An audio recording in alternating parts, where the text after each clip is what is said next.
So there's 4 main zones, the 2 side panels in front of the ear, the top panel, which is working above the roundness of the head, and then the back zone, which is going to be the biggest zone that we have and that we work through. We're going to start with a central profile guide, 1 finger's depth, working through the center of the back of the head, starting at the top, where we're going to be bringing the hair out perpendicular and cutting a roundish shape, working with the points of the scissor, which is going to create as much texture as possible.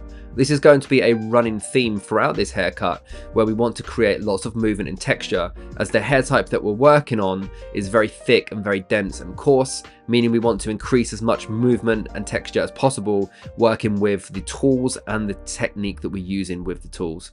So most of this haircut is going to be worked with the point cut of the scissor and potentially some razor work as well throughout the perimeter.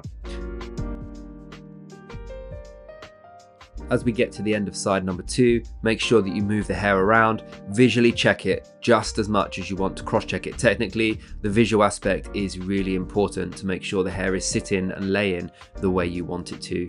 If there's any adjustments that you may need to make, this is the time that you want to make it before moving on to the side zones.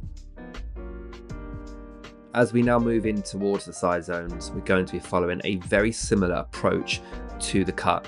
Going to be working with vertical sections, elevating the hair out perpendicular at the top of the roundness of the head, where we're creating a round cutting line where the hair will fall to the shape of the head, but everything at the bottom of this zone will be elevated up in towards the round shape that we're cutting it to, meaning towards the bottom will be elongated and have more length than the top. The shortest point will be at the top, the longest point will be at the bottom of this zone. Again, maintaining that length for personalization and character of the haircut.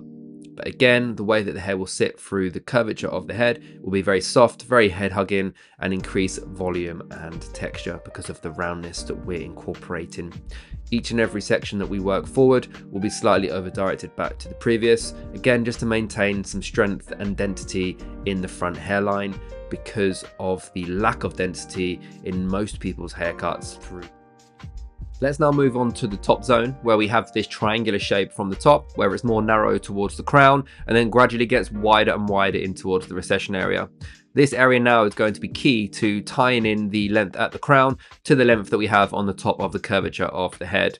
The way that we're going to do this is by simply taking small horizontal panels from the center of the head out towards the corner and just working that small connection in with a squarer shape.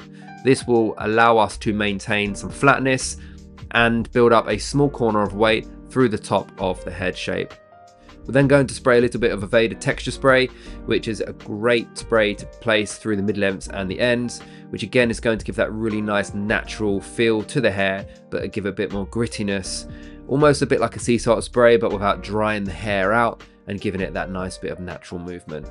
I really like to use this in haircuts that you want to increase texture and movement. And as you can see, with just a little bit of product placement in the hair and moving the hair around, we can see the manipulation that you can get within the style, specifically with this difficult type of hair where it's very thick and dense and heavy.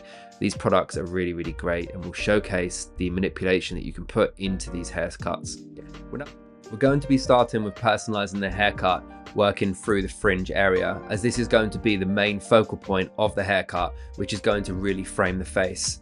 The idea here is to create something that is very distinct and is very personal to the client, where we're creating different lengths and different textures within the cutting line by using my scissors. We're going to be working with some deep point cut, working at an angle with the scissors, which is going to create a very difference in length as we work through the fringe area. We want to create more of an editorial looking fringe, but something that the client can look cool and wear every day also. We're going to be working with some slice cutting now through the side areas, as this is going to give me a really soft finish through the sideburns. This is what I want. I want to remove density and weight, but leave the length through the edges. So personalizing these areas like this gives you great control and also great softness through the edges of the hair. Other than if you were to, let's say, pick the hair up and texturize, you may not get the same result. Using a razor on a different type of hair through this zone is also a great idea, but because of the type of hair that we're working on, where it's quite coarse and thick, I want to create the sharpest possible cut through this area for that softness. The only bit that I haven't touched yet on the personalization is the back area. So what we're going to do now is just work visually with any long strands that kind of seem out of place, just bring them into the shape and look at it from a distance, and then just finish off the personalization through there. But realistically, the length on the nape is looking really, really nice. We can now look at the final styling, where we're going to be placing some texture spray, which is a very dry texture spray. Doesn't add stickiness or residue to the hair, just adds a lot of texture and volume into the hair, which is a great product to use from Aveda. This is going to be used on dry hair, and it's going to be used for the finishing of the styling. As you can see with the finished result, we have a really super cool kind of mid-length shag wolf cut going on here, where we have heavy texture through the back, working with visual disconnection in the nape area, but generally everything is very interconnected with the shapes and the systematic approach that we've placed here. We can see it's very highly suitable for the client, and he wears it really, really well. Thanks for watching, guys. We hope that you've enjoyed this tutorial on our new collection shoot. We hope to see you on the next one.